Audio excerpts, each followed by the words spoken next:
10 most terrifying swimming spots in the United States. Yeah, I'm interested to check this out and see what kind of terrifying spots we got for swimming over there. Yeah, let's jump straight into this and see what we got.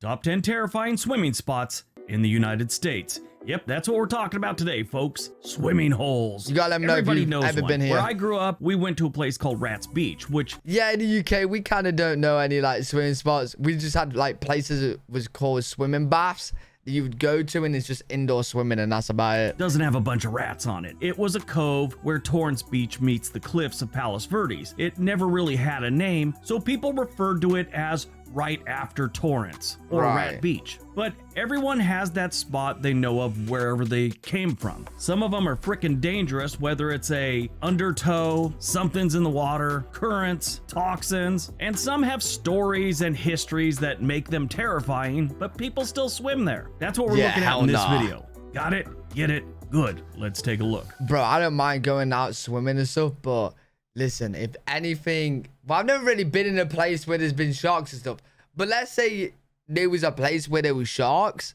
Oh, hell no. You think you must be mad if you go swimming there. Number 10, what we got?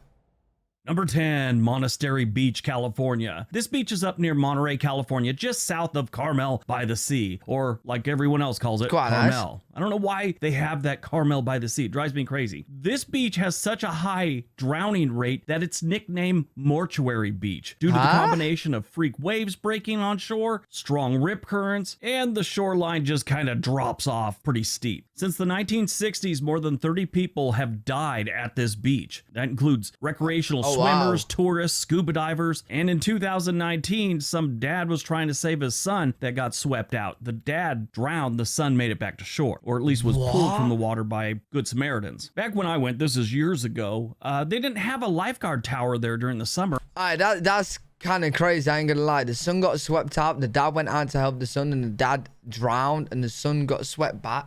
Bro, that's mental. At all. I understand they do now, but back then, not at all. It was like the wilderness. You were on your own. I don't even think they had a bathroom back then. Besides the beach, you also got these cliffs that drop off into the water. Not really high, but people get damaged over there all the time, falling onto the rocks. But yeah, stay away from Mortuary Beach. Number 9. Number 9, Mono Lake, California. Mono Lake is one of those ones that has a really weird history, and it's got a lot of weird stories dating all the way back to the mid-1800s. Mono Lake is very... What, people getting abducted at this beach? Unique. It's been around for over 1 million years. It's known as a saline soda lake, meaning over the 1 million years or so, salt and minerals have built up, and it's actually 2.5 times saltier than the ocean. On top of that, the alkalinity is way out of whack in this lake. When you go there, you see all these things jutting out of the water, these towers, and they're salt towers. The high levels of salt and other chemicals creates a really strange ecosystem. The only thing that lives here are brine shrimp, flies, the birds that eat them, and algae. The lake's gross. I view it as a toxic waste dump, and people still swim in it. If all that's not gross enough, they keep finding dead horses all around the lake. One of the biggest problems of this lake is it's not connected to any other body of water. There's no like river flowing into it or anything like that. Wait, so like the horses drinking the water and dying? It's basically a giant puddle. It's also dropped 45 feet in the last 40 years. So it's just getting saltier and more toxic. People go there and they like to float in it and take pictures of themselves floating in it because it's got such a high salt content. Kind of easy to float in. If you ever go there to float, you know, be on your toes, look around. People get murdered up there. Huh? Wait, what's going on over here, bro?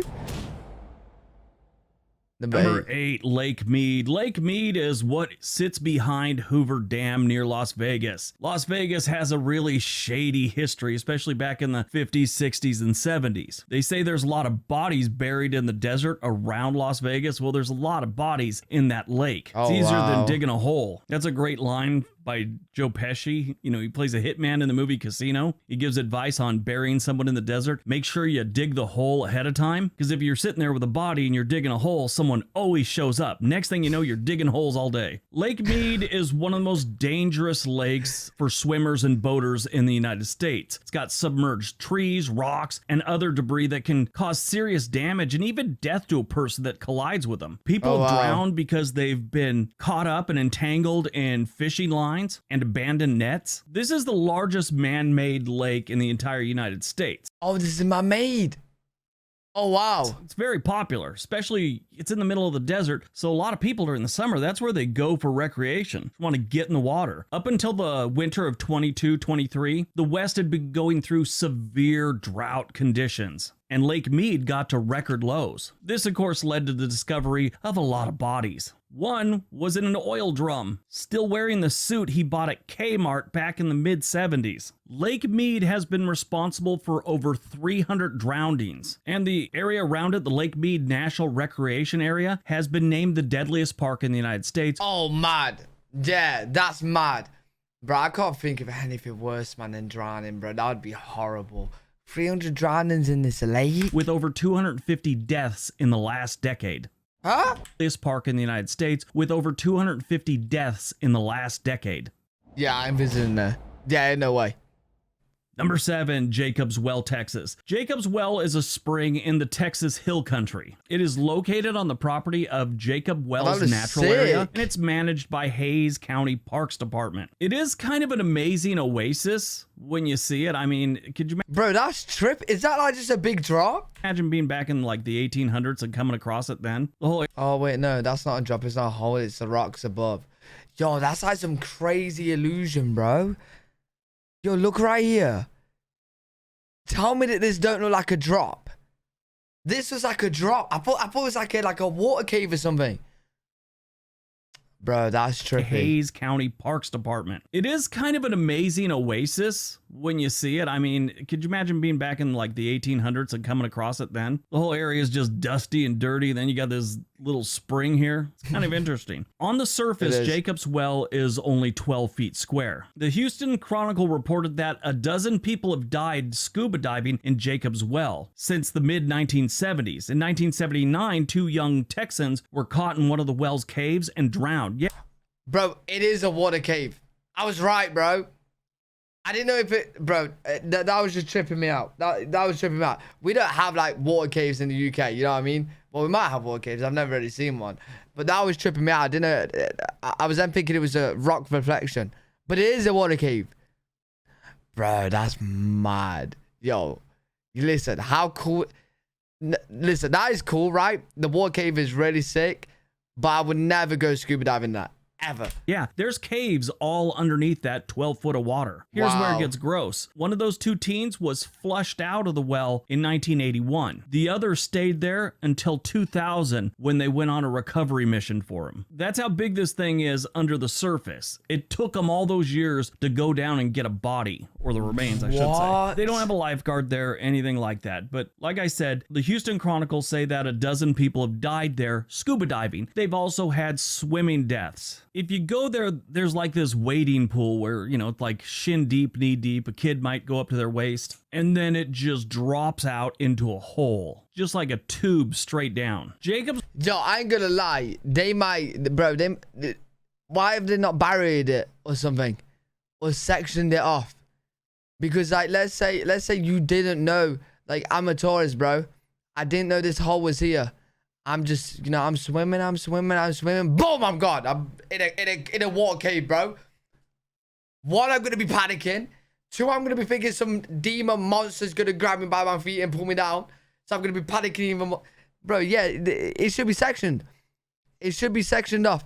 Jacob's Well is amazing, but it is also very dangerous. It's a swim at your own risk thing, and I would suggest never going there unless you're a strong swimmer and you got someone there to pull you out if you get into trouble. Right.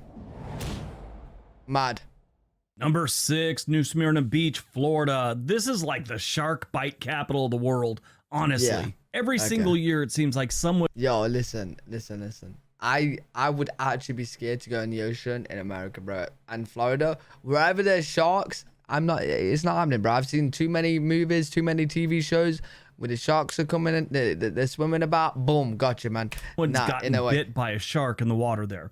Honestly, every single year, it seems like someone's gotten bit by a shark in the water. Mad. This is a beautiful beach not too far from Orlando. It's where all the people go after they've picked up about $8,000 in debt by visiting Disney. You should look at your family. Hey, how about we go to the beach and spend less than $1,000 today? It's also popular by other tourists, cruise ships, and a lot of locals go there too. It is nice. It's a wide beach. You can drive your car onto really it. nice. That's something you can do in Florida, all over the place. You can't really do that much in California where I grew up. I You could drive your car onto the beach? Huh? know of very few places. Pismo Beach was one you could drive your car on there, and then motorcycles, whatever. But New Smyrna Beach, you can drive right up there and watch people get bit by sharks. From 2010 until now, there have been 10 deaths in the surf of New Smyrna Beach, and at least 34 known shark attacks where the person survived. While I was researching that's what, like 3 every year? 3 shark attacks every year? Yeah, hell no. this like 9 days ago. They had back-to-back days where someone got bit by a shark. Right up the coast a little, Daytona Beach has a lot of shark attacks too. This whole area. Now, they don't always result in the death, but Florida has more shark attacks than any other place on the planet. In 2022, worldwide, there was 57 unprovoked shark attacks, meaning there was a shark and he's minding his own business and you like start talking trash to him and provoked him into biting you. Bro, that would be so scary, man. Oh my god. I've never seen a shark, right, like in person. Bro, I'd be so scared if a shark was coming at me in the water. United States had 41 of those 57. Australia only had 9. I didn't realize that America was so filled up with sharks. That 41 shark attacks, Florida had 16 of them. So New Smyrna Beach and Daytona Beach, that gets the lion's share of the shark attacks every year. But the entire state of Florida is pretty rough.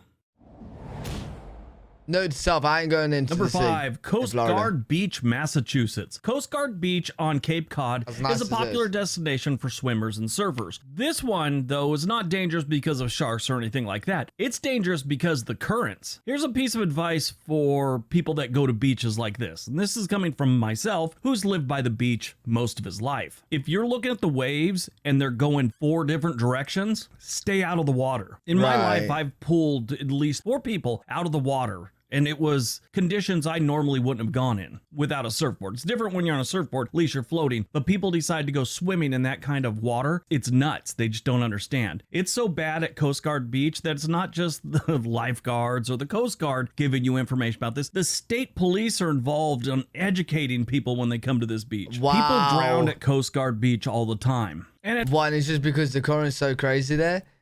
Do they not have, like, I'm guessing they have like warnings everywhere near the beach, right? Normally it's people that went out swimming without anyone around watching them. A lot of people get rescued off this beach every single year, but it's always those ones that go swimming alone. Don't go swimming alone. Number 4, Cape Hatteras National Seashore, North Carolina. That is a mouthful. This is a popular destination for just people wanting to go to the shore, tourists, locals, and surfers. But it's also one of the most dangerous beaches in the United States. This one really has to do with weather and currents also. The current will take people out, riptides, whatever. Storms and squalls pop up unexpectedly. Lightning strikes are frequent. All these pose a significant threat to life on this beach. Bro, Cape Hatteras has been known as a hazard since the middle of the 16th century. To life on this beach. Cape Hatteras has been known as a hazard since the middle of the 16th century when the first ships cruised on by. It's like this little jetty almost that sticks out into the Atlantic Ocean with 2 major ocean currents with very different characteristics converge off the cape. Besides being a sailing hazard, people get into the water right there all the time. Now, this really applies to sailing there, but I think it's interesting. This area of North Carolina is known as the graveyard of the Atlantic. That really doesn't conjure up any good vibes for going to the beach, if you ask me. Bro, the graveyard of the Atlantic, and you're deciding to swim there, bro. Number 3, Hanama Bay, Hawaii. Hanama Bay is on the island of Oahu, and it's one of Hawaii's most popular snorkeling destinations, but it's also one of the most dangerous. The bay is prone to strong currents and sudden drops in water depth. Hanama Bay is actually considered one of the most dangerous beaches in the state of Hawaii. Toilet bowl area. Or depth. Hanama Bay is actually considered one of the most dangerous beaches in the state of Hawaii. Although it appears very peaceful and serene and a nice place to hang out, the bay can be a deadly trap for tourists. From 2008 to 2013, 9 people were reported to have died from snorkeling there. On top of that, who knows how many people were injured? Rocks, coral. If you ever do go snorkeling here, Yeah, I can't lie. If I was on this beach, I would definitely go in. I can't lie. It looks red. Like, if I didn't know anything about it, it looks beautiful. And I'll probably snorkel. Like, if I didn't know nothing about it, I would snorkel. A friend who's from Hawaii, she said you don't need fins, just some like reef booties or water shoes should be fine. Because getting out there, it's a little bit challenging. People scrape themselves constantly. There's not a lot of places you could stand up, so you have to kind of float out over a lot of the reef and rocks to get to areas where you want to snorkel. And that's where a lot of the damage comes from. Right. Number 2, Surfside Beach, Texas. Surfside Beach is south of Houston, right on the Gulf of Mexico, and it is home to a number of dangerous marine animals, including sharks, jellyfish, and stingrays. The beach is also known for strong rip currents and unpredictable weather patterns. They also have another problem. It's right next to Freeport Harbor Channel, like the opening, where this nasty harbor with all its refineries and everything else just empties out into the Gulf of Mexico. I was reading different studies. The local newspaper said the 4-mile-long stretch of Surfside Beach has some of the cleanest and clearest sand and water you'll find in Texas. Meanwhile, Environment Texas, which is an organization that tests and grades different beaches and water and air quality in Texas, said that they found 90% of Texas beaches tested positive for unsafe levels of fecal bacteria on one or more occasions. I was reading on TripAdvisor, a bunch of people had gone there and they kept running into signs that said, "Swim alert due to high bacteria. Swimming is not advised." Now, that can happen at any beach anywhere in the world. And that's because the waste disposal into the water? Used to see those when I was growing up in Southern California. But when you got that, and you got the big chemical plant right next door, yeah, I don't know. You may not die that week or something, but God knows what you're picking up. But the biggest problem that Surfside Beach sees, yeah, like 50 years you develop like some extra arm or something, bro, is the rip current. But God knows what you're picking up. But the biggest problem that Surfside Beach sees is the rip current. That could be deadly. People get pulled out of them all the time around this part of Texas.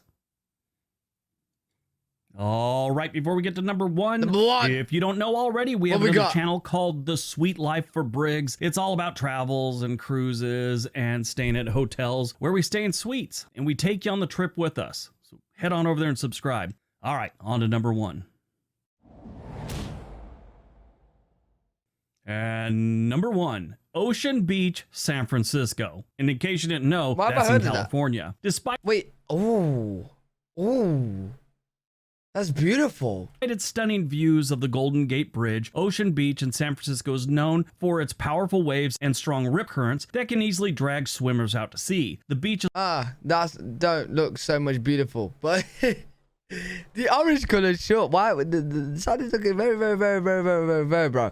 Now, I like the mountains in the background. Is also prone to dense fog, which can make it difficult to navigate if you're on a boat, or to rescue you if you do get caught in a rip current. Now, one of the first problems you have with this place, past rip currents and fog and all that stuff, the blurb I read from a travel website said exactly what I said at the beginning: views of the Golden Gate Bridge. Here's the thing, you can't see the Golden Gate Bridge from Ocean Beach. You got to get off the beach and take a, 20-minute hike around the coastal trail, and then you'll be able to see it. If you're on Baker Beach, which is around the point, it totally makes sense. You got a great view of the Golden Gate Bridge there. The other thing that freaks me out about this one, and I don't think there's been a legit shark attack there in decades, but that beach is in what they call the Red Triangle. It's this thing between Bodega Bay, the Farallon Islands, and Point Sur. It's where all the great whites feed and breed. So that's a little terrifying knowing what's going on offshore. It is San Francisco, so God knows Yeah, wait, how is there no shark attacks then? If their breeding ground is pretty much just offshore.